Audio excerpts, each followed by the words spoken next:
નમસ્કાર દર્શક મિત્રો, આપ સૌનું સનસનીખીજ ન્યૂઝમાં હાર્દિક સ્વાગત છે। નજર કરીએ આજના સમાચાર ઉપર। વડોદરામાં પોલીસ કસ્ટડીમાંથી પોલીસને ધક્કો મારી ફરાર થયેલા 2 આરોપીઓ ઝડપાયા। બંને આરોપીઓ છેલ્લા 11 વર્ષથી પોલીસને ચકમો આપી ફરાર હતા। એક આરોપીને પશ્ચિમ બંગાળમાંથી ઝડપી પાડવામાં આવ્યો, જ્યારે બીજા આરોપીની મુંબઈથી ધરપકડ કરવામાં આવી।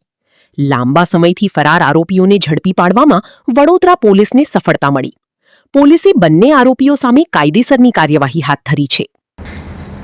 વડોદરા શહેરના જવાનગર પોલીસ સ્ટેશનની અંદર 2015માં ડિસેમ્બર 2015માં 2 આરોપીઓ 1,15,000ની ડુપ્લિકેટ ચલણી નોટો સાથે સ્પેશિયલ ઓપરેશન ગ્રુપની પોલીસે પકડે અને આ મતલબે જવાનગર પોલીસ સ્ટેશનમાં ડુપ્લિકેટ નોટો અંગેનો ગુનો પણ રજીસ્ટર કરાય અને ચાલુ તપાસ દરમિયાન આ પકડાયેલ બંને આરોપીઓ પોલીસ કસ્ટડીમાંથી ભાગી ગયેલા અને ખૂબ લાંબા વર્ષોથી નાસ્તા પડતા હોય વડોદરા શહેર પેરોલ પટ્રોલ સ્ક્વોડની ટીમે આ બંને આરોપીઓને હ્યુમન ઇન્ટેલિજન્સ અને અમુક ઇલેક્ટ્રોનિક સર્વેલન્સના માધ્યમથી બંને આરોપીઓનો પત્તો લગાવ્યો છે અને બંનેને આરોપીઓને પકડી પાડે છે।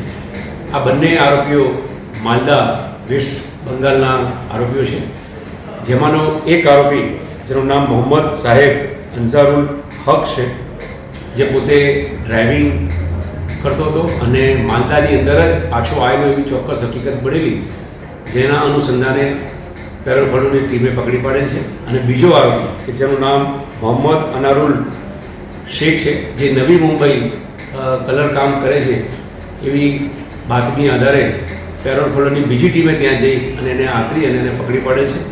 હાલ આ બંને આરોપીઓની પેરોલ પટ્રોલ સ્ક્વોડે પકડી અને જવાનગર પોલીસ સ્ટેશનને સોંપેલ છે।